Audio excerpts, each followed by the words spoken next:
ਮੀਂਹ ਜਦੋਂ ਵੀ ਵਰਦਾ ਏ ਦਿਲ ਵਿੱਚ ਸਦਰਾਂ ਦੇ ਫੁੱਲ ਖਿੜਨ ਲੱਗ ਪੈਂਦੇ ਨੇ। ਖੌਰੇ ਇਹ ਰੱਬ ਦੇ ਨਿਜ਼ਾਮ ਦਾ ਕਿਹੋ ਜਿਹਾ ਚਾਨਣ ਏ ਕਿ ਜਦੋਂ ਬਿਜਲੀ ਚਮਕਦੀ ਏ ਬੱਦਲ ਗੱਜਦਾ ਏ ਤੇ ਬੰਦਾ ਭਾਵੇਂ ਅੰਦਰੋਂ ਡਰਦਾ ਵੀ ਹੋਵੇ, ਪਰ ਉਹਦੇ ਦਿਲ ਨੂੰ ਮੀਂਹ ਦੇ ਇਹ ਕਤਰੇ ਇੰਜ ਛੇੜਦੇ ਨੇ ਜਿਵੇਂ ਸਿਤਾਰ ਦੀਆਂ ਤਾਰਾਂ ਨੂੰ ਨਾਜ਼ੁਕ ਨਾਜ਼ੁਕ ਉਂਗਲੀਆਂ ਦੀਆਂ ਪੋਰਾਂ ਛੇੜਦੀਆਂ ਨੇ। ਫਿਰ ਗੀਤਾਂ ਦੀ ਤਰੰਗ ਵਾਂਗੂ ਜਜ਼ਬੇ ਸੁਰ ਬਣ ਕੇ ਨਿਕਲਣ ਲੱਗ ਪੈਂਦੇ ਨੇ। ਉਹ ਜ਼ਮਾਨਾ ਬੜਾ ਚੰਗਾ ਸੀ ਜਦੋਂ ਮੀਂਹ ਦਾ ਇਹ ਨਿੰਮਾ ਨਿੰਮਾ ਖੜਾਕ ਮੈਨੂੰ ਵੀ ਆਪਣੇ ਦਿਲ ਦਾ ਖੜਾਕ ਜਾਪਦਾ ਸੀ। ਜਦੋਂ ਹਰੇ ਪੱਤਰਾਂ ਤੇ ਲਾਲ ਲਾਲ ਫੁੱਲਾਂ ਤੇ ਮੀਂਹ ਦੇ ਕਤਰੇ ਇੰਝ ਲੱਗਦੇ ਸਨ ਜਿਵੇਂ ਕਿਸੇ ਮੁਟਿਆਰ ਦੇ ਸੂਏ ਤਾਰਿਆਂ ਵਾਲੇ ਲੀੜੇ ਨੂੰ ਕੋਈ ਹਲਕੋਰਾ ਦੇ ਕੇ ਛੱਡ ਦੇਵੇ। ਕਦੀ ਸੁੱਕਿਆਂ ਪੱਤਰਾਂ ਤੇ ਪਾਣੀ ਦਾ ਖੜਾਕ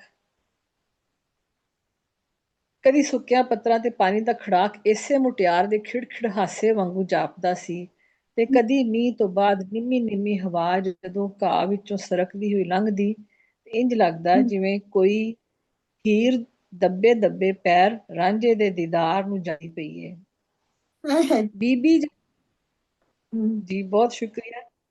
ਬੀਬੀ ਜਾਨ ਦੇ ਘਰ ਵਿੱਚ ਸ਼ੀਸ਼ਿਆਂ ਵਾਲੇ ਇਸ ਕਮਰੇ ਵਿੱਚ ਬਹਿ ਕੇ ਕਈ ਵਾਰੀ ਮੈਂ ਇਹ ਮੰਜ਼ਰ ਅੱਖਾਂ ਨਾਲ ਵੇਖਿਆ ਤੇ ਦਿਲ ਨਾਲ ਮਹਿਸੂਸ ਕੀਤਾ।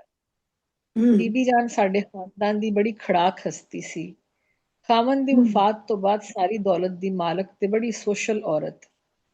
ਕਦੀ ਕਦੀ ਜਦੋਂ ਸਾਰੇ ਖਾਨਦਾਨ ਦੀ ਦਾਵਤ ਹੁੰਦੀ ਜਾਂ ਕੋਈ ਫੰਕਸ਼ਨ ਕਰਦੀ ਤੇ ਇੱਕ ਦੋ ਦਿਹਾੜੇ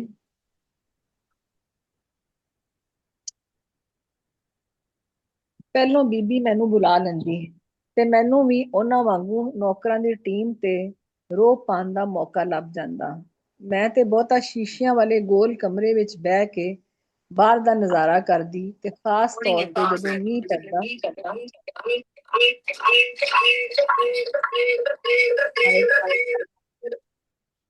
ਮਾਈਕ ਕਿਸਕਾ ਖੁੱਲਾ ਹੈ? ਮੈਂ ਤੇ ਬਹੁਤਾ ਸ਼ੀਸ਼ਿਆਂ ਵਾਲੇ ਗੋਲ ਕਮਰੇ ਵਿੱਚ ਬਹਿ ਕੇ ਬਾਹਰ ਦਾ ਨਜ਼ਾਰਾ ਕਰਦੀ ਤੇ ਖਾਸ ਤੌਰ ਤੇ ਜਦੋਂ ਮੀਂਹ ਪੈਂਦਾ ਤੇ ਚੀਜ਼ਾਂ ਧੁੰਦਲੀਆਂ ਹੋ ਕੇ ਡੱਬ ਖੜੱਬੀਆਂ ਹੋ ਜਾਂਦੀਆਂ ਤੇ ਬੜਾ ਸਵਾਦ ਆਉਂਦਾ। ਬਾਗ ਤੋਂ ਬਾਅਦ ਨਾਲ ਦੀ ਪੱਕੀ ਸੜਕ ਤੇ ਉਸ ਤੋਂ ਪਾਰ ਕੱਚੀ ਆਬਾਦੀ ਦਾ ਮੰਜ਼ਰ, ਜਿਹਦੇ ਵਿੱਚ ਬਹੁਤੇ ਪੱਖੀਵਾਸ ਸਨ, ਇਸ ਕਮਰੇ ਵਿੱਚੋਂ ਸਾਫ਼ ਨਜ਼ਰ ਆਉਂਦਾ ਸੀ। ਤਪਦੀ ਦੁਪਹਿਰ ਵਿੱਚ ਇਸ ਏਅਰ ਕੰਡੀਸ਼ਨਡ ਕਮਰੇ ਵਿੱਚ ਘੁੰਮਣ ਵਾਲੀ ਕੁਰਸੀ ਤੇ ਬਹਿ ਕੇ ਜਦੋਂ ਮੈਂ ਮੌਸੀਕੀ ਸੁਣਦੀ ਤੇ ਮੇਰੀ ਨਜ਼ਰ ਇਸ ਬਸਤੀ ਦੇ ਮਕੀਨਾਂ ਤੇ ਜਾ ਟਿਕਦੀ। ਨਿੱਕੇ ਨਿੱਕੇ ਜਾਤਕ ਪੈਰੋਂ ਨੰਗੇ ਇੱਧਰ ਉੱਧਰ ਦੌੜਦੇ, ਮਾਵਾਂ ਇਹਨਾਂ ਦੇ ਪਿੱਛੇ ਜਾਂਦੀਆਂ, ਪਰ ਖੌਰੇ ਉਹਨਾਂ ਨੂੰ ਸੂਰਜ ਦੀ ਗਰਮੀ ਵੀ ਚੰਗੀ ਲੱਗਦੀ ਸੀ। ਔਰਤਾਂ ਮਿੱਟੀ ਗਾਰੇ ਵਿੱਚ ਹੱਥ ਲਬੇੜੇ ਕੁਝ ਖਿਡੌਣੇ ਬਣਾਉਂਦੀਆਂ। ਜਦੋਂ ਕੋਈ ਚਾਤਰ ਬਾਲ ਗਿੱਲੇ ਖਿਡੌਣੇ ਨੂੰ ਹੱਥ ਪਾ ਲੈਂਦਾ ਤੇ ਮਾਂ ਦੇ ਦੋ ਹੱਥ ਖਾਂਦਿਆਂ ਭਲਾ ਉਹਨੂੰ ਇਸ ਗਰਮੀ ਦਾ ਕੀ ਅਹਿਸਾਸ ਹੋਣਾ ਸੀ। ਕਦੀ ਕੁਝ ਬੰਦੇ ਸਨ ਨੂੰ ਭਿਉਂਦੇ ਸਨ ਤੇ ਕੁਝ ਉਹਨਾਂ ਦੀਆਂ ਤੰਦਾਂ ਕੱਢ ਕੇ ਉਹਨੂੰ ਵੱਟ ਕੇ ਰੱਸੀਆਂ ਬਣਾਉਂਦੇ, ਜਾਂ ਸਾਰੇ ਰਲ ਕੇ ਬਹਿ ਕੇ ਤੀਲੀਆਂ ਨੂੰ ਜੋੜ ਕੇ ਛੱਜ, ਟੋਕਰੇ, ਟੋਕਰੀਆਂ ਤੇ ਚਿਖਾ ਬਣਾਉਂਦੇ ਨਜ਼ਰ ਆਉਂਦੇ। ਸਰਦੀ ਹੋਵੇ ਭਾਵੇਂ ਗਰਮੀ, ਇਹਨਾਂ ਦਾ ਕੰਮ ਨਹੀਂ ਸੀ ਮੁੱਕਦਾ। ਲੱਗਦਾ ਸੀ ਇਹਨਾਂ ਕੋਲ ਖੌਰੇ ਟੇਪ ਸੀ ਕਿ ਰੇਡੀਓ ਇੱਕੋ ਗਾਣਾ ਮੁੜ ਸੁਣਦੇ ਰਹਿੰਦੇ ਸਨ, ਸੁਣ ਵੇ ਬਲੌਰੀ ਅੱਖ ਵਾਲਿਆ।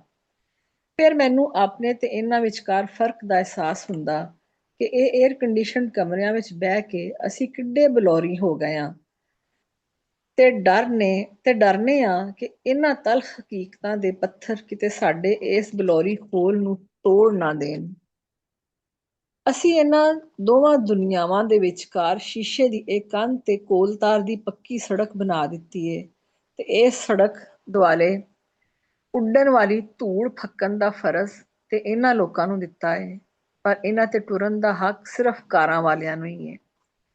ਕਾਰਪੈਟ ਲਾਈਨਡ ਸੜਕਾਂ ਤੇ ਟੁਰਨ ਵਾਲਿਆਂ ਤੇ ਕਾਰਪੈਟ ਲਾਈਨਡ ਘਰਾਂ ਵਿੱਚ ਰਹਿਣ ਵਾਲਿਆਂ ਨੂੰ ਕੀ ਪਤਾ ਇਸ ਸੜਕ ਦੇ ਸੀਨੇ ਵਿੱਚ ਕਿੰਨੀ ਬਜਰੀ ਏ। ਸ਼ੀਸ਼ੇ ਦੇ ਬੰਦ ਕਮਰੇ ਵਿੱਚ ਬਹਿ ਕੇ ਉਸ ਬਜਰੀ ਦੀ ਰੜਕ ਮਹਿਸੂਸ ਨਹੀਂ ਕੀਤੀ ਜਾ ਸਕਦੀ। ਕਦੇ ਕਦੇ ਮੈਨੂੰ ਹੈਰਾਨਗੀ ਹੁੰਦੀ ਕਿ ਬੀਬੀ ਜਾਨ ਉਂਝ ਤੇ ਬੜੇ ਵੱਡੇ ਵੱਡੇ ਨੇਕੀ ਦੇ ਕੰਮ ਕਰਦੀ ਏ, ਫੇਰ ਵੀ ਇਹਨਾਂ ਲੋਕਾਂ ਦੀ ਹਾਲਤ ਹਾਲੇ ਤੀਕਰ ਕਿਉਂ ਨਹੀਂ ਬਦਲੀ। ਪਰ ਮੈਨੂੰ ਬਹੁਤਾ ਚਿਰ ਸੋਚਣਾ ਨਹੀਂ ਪਿਆ। ਜਾਂਦੀਆਂ ਸਰਦੀਆਂ ਤੇ ਆਉਂਦੀਆਂ ਗਰਮੀਆਂ ਦਾ ਮੌਸਮ ਸੀ, ਪਰ ਹਾਲੀ ਵੀ ਸਰਦੀ ਇੰਨੀ ਕੁ ਹੈ ਸੀ ਜੇ ਕੰਬਲ ਦੀ ਲੋੜ ਹੋਵੇ। ਤੇ ਮੈਂ ਬੀਬੀ ਜਾਨ ਦੇ ਮੁੰਡੇ ਦੀ ਸਾਲਗਿਰਾ ਵਾਸਤੇ 2 ਦਿਨ ਪਹਿਲੋਂ ਆ ਗਈ ਸਾਂ। ਜੁਮੇਰਾਤ ਦਾ ਦਿਹਾੜਾ ਸੀ। ਦਿਨ ਤੇ ਵਾਹਵਾ ਚੜ੍ਹ ਆਇਆ ਸੀ, ਪਰ ਦੱਖਣ ਵੱਲੋਂ ਅਜੇ ਕਾਲੇ ਬੱਦਲ ਉੱਠੇ ਸਨ ਕਿ ਹਨੇਰਾ ਹੋ ਗਿਆ। ਮੇਰੇ ਮਨ ਭਾਉਂਦੇ ਮੌਸਮ ਦੇ ਜ਼ਮੀਨ ਤੇ ਉਤਰਨ ਦਾ ਵੇਲਾ ਸੀ ਤੇ ਮੈਂ ਸ਼ੀਸ਼ਿਆਂ ਵਾਲੇ ਕਮਰੇ ਵਿੱਚ ਬਹਿ ਕੇ ਪੱਕੀ ਸੜਕ ਦੇ ਪਾਰ ਕੱਚੀ ਆਬਾਦੀ ਦੀਆਂ ਕੰਧਾਂ ਵੇਖਦੀ ਪਈ ਸਾਂ। ਇਹ ਸਾਰੇ ਲੋਕ ਆਪਣੇ ਆਪਣੇ ਕੰਮੀ ਜਾਂਦੇ ਪਏ ਸੀ। ਕਿਸੇ ਨੇ ਆਪਣੀ ਰੇਹੜੀ ਤੇ ਫਲ ਫਰੂਟ ਲਾਇਆ, ਕਿਸੇ ਨੇ ਛਾਬੇ ਵਿੱਚ ਘੋੜੇ ਪਾਏ ਤੇ ਕੋਈ ਟੋਕਰੀਆਂ ਦੀ ਗੰਢ ਨੂੰ ਡਾਂਗ ਤੇ ਵੱਲ ਕੇ ਮੋਢੇ ਤੇ ਪਾਈ ਖਲੋਤਾ ਸੀ। ਕੰਨਾਂ ਵਿੱਚ ਵੱਡੇ ਵੱਡੇ ਵਾਲੇ ਤੇ ਨੱਕ ਵਿੱਚ ਨੱਥਲੀ ਪਾਈ ਹੋਈ ਇੱਕ ਅੰਮਾ ਆਪਣੇ ਪੁੱਤਰ ਨੂੰ ਛਾਬਾ ਤੇ ਪੋਟਲੀ ਵਿੱਚ ਖੌਰੇ ਰੋਟੀ ਹੋਣੀ ਏ ਚੁਕਾ ਕੇ ਪਤਾ ਨਹੀਂ ਕੀ ਨਸੀਹਤਾਂ ਕਰਦੀ ਪਈ ਸੀ।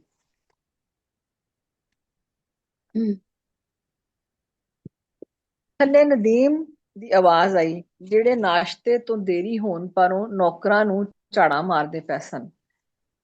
ਮੇਰਾ ਧਿਆਨ ਉਦੋਂ ਹਟਿਆ ਜਦੋਂ ਬੱਦਲ ਜ਼ੋਰ ਦੀ ਗੱਜਿਆ ਤੇ ਛਮ ਛਮ ਮੀਂਹ ਪੈਣ ਲੱਗ ਪਿਆ। ਬੀਬੀ ਜਾਨ ਨਦੀਮ ਨੂੰ ਨਸੀਹਤਾਂ ਕਰਦੇ ਪਏ ਸਨ ਕਿ ਸ਼ਾਮੀ ਸਾਲਗਿਰਾ ਤੇ ਛੇਤੀ ਘਰ ਪਰਤ ਆਵੇ। ਪਾਣੀ ਦੀ ਠੰਡੀ ਠੰਡੀ ਤਪ ਹੱਥਾਂ ਤੇ ਪਾਣ ਦਾ ਵੀ ਇੱਕ ਆਪਣਾ ਹੀ ਸਵਾਦ ਏ। ਬੀਬੀ ਜਾਨ ਥੱਲੇ ਨੌਕਰਾਂ ਕੋਲੋਂ ਖਰੇ ਕੀ ਕੰਮ ਕਰਾਂਦੀ ਪਈ ਸੀ। ਇੱਕ ਔਰਤ ਸੜਕ ਕੰਢੇ ਨਲਕੇ ਤੋਂ ਪਾਣੀ ਭਰਨ ਆਈ। ਨਦੀਮ ਦੀ ਕਾਰ ਛੂ ਕਰਕੇ ਗਈ ਤੇ ਉਹਦੇ ਛਾਪੇ ਵਾਲਿਆਂ ਕੱਪੜਿਆਂ ਤੇ ਹੋਰ ਵੀ ਵੱਡੇ ਵੱਡੇ ਛਾਪੇ ਬਣਾ ਗਈ। ਪਰ ਪਰੇਸ਼ਾਨੀ ਕਾਦੀ? ਇਹ ਵੱਡੇ ਲੋਕ ਕੱਪੜਿਆਂ ਤੇ ਕੀ ਇਹਨਾਂ ਦੇ ਦਿਲਾਂ ਤੇ ਕਦੀ ਕਦੀ ਮੱਥੇ ਤੇ ਵੀ ਐਸੇ ਛਾਪੇ ਲਾ ਦਿੰਦੇ ਨੇ ਜੇ ਧੋਤਿਆਂ ਨਹੀਂ ਧੁੱਪਦੇ। ਮੀਂਹ ਵਰਦਾ ਰਿਹਾ ਤੇ ਨੰਗੇ ਬਾਲ ਝੁੱਗੀਆਂ ਤੋਂ ਨਿਕਲ ਕੇ ਬਾਹਰ ਖੇਡਦੇ ਪਏ ਸਨ। ਕਦੀ ਕੋਈ ਮਾਂ ਆਪਣੇ ਬਾਲ ਨੂੰ ਤਰੀਕ ਕੇ ਅੰਦਰ ਲੈ ਜਾਂਦੀ ਤੇ ਕਦੀ ਜਦੋਂ ਜ਼ੋਰ ਨਾਲ ਬਿਜਲੀ ਚਮਕਦੀ ਤੇ ਕਈ ਬਾਲ ਭੱਜ ਕੇ ਮਾਵਾਂ ਦੇ ਨੇੜੇ ਹੋ ਜਾਂਦੇ। ਇੱਕ ਥਾਂ ਵੱਡਾ ਜਿਹਾ ਚੌੜਾ ਛੱਪਰ ਸੀ, ਉਹਦੇ ਥੱਲੇ ਬੰਦਿਆਂ ਨੇ ਹੁੱਕੇ ਰੱਖੇ ਹੋਏ ਸਨ ਤੇ ਖੌਰੇ ਕਿਹੜੇ ਮਸਲੇ ਛੋਏ ਹੋਏ ਸਨ। ਪਰ ਕਦੀ ਕਦੀ ਉਹ ਕੁਝ ਪਰੇਸ਼ਾਨ ਹੋ ਕੇ ਬਾਹਰ ਮੀਂਹ ਵੱਲ ਵੇਖਦੇ ਤੇ ਹੱਥ ਹੁੱਤਾਂ ਚੁੱਕਦੇ, ਜਿਵੇਂ ਰੱਬ ਕੋਲੋਂ ਰਹਿਮਤ ਮੰਗਦੇ ਪਏ ਹੋਣ, ਜਾਂ ਫਿਰ ਆਖਦੇ ਹੋਣ ਕਿ ਜੁਮੇਰਾਤ ਦਾ ਮੀਂਹ ਚੰਗਾ ਨਹੀਂ ਹੁੰਦਾ। ਪਰ ਇਹ ਸੋਚ ਕੇ ਮੈਨੂੰ ਹਾਸਾ ਆ ਗਿਆ ਕਿ ਇਸੇ ਤਵਾਹਮ ਪ੍ਰਸਤੀ ਵਜੋਂ ਇਹਨਾਂ ਨੇ ਆਪਣੇ ਤੇ ਇਸ ਕੋਠੀ ਵਿਚਕਾਰ ਇਹ ਪੱਕੀ ਕੋਲ ਤਾਰ ਦੀ ਸੜਕ ਬਣਾ ਲਈ ਸੀ। ਦਿਗਰ ਵੇਲਾ ਹੋ ਗਿਆ ਸੀ ਤੇ ਘਰ ਵਿੱਚ ਮਹਿਮਾਨ ਆਣਾ ਸ਼ੁਰੂ ਹੋ ਗਏ ਸਨ, ਪਰ ਮੀਂਹ ਦੀ ਇੱਕੋ ਤਾਰ ਸੀ। ਉਹ ਔਰਤਾਂ ਪਰੇਸ਼ਾਨ ਹੋ ਕੇ ਛੱਪਰ ਵਾਲੇ ਬੰਦਿਆਂ ਕੋਲ ਗਈਆਂ। ਇਧਰ ਹਾਲ ਵਿੱਚ ਸਾਰੀਆਂ ਆਪਣੀਆਂ ਆਪਣੀਆਂ ਗੱਲਾਂ ਕਰਦੇ ਪਏ ਸਨ।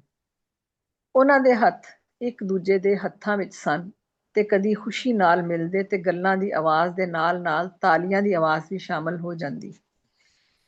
ਮੈਂ ਵੇਖਿਆ ਕਿ ਉਧਰ ਸੜਕੋਂ ਪਾਰ ਨੀਵੀਂ ਥਾਂ ਸ਼ਾਇਦ ਇੱਕ ਝੁੱਗੀ ਵਿੱਚ ਪਾਣੀ ਭਰ ਗਿਆ ਏ।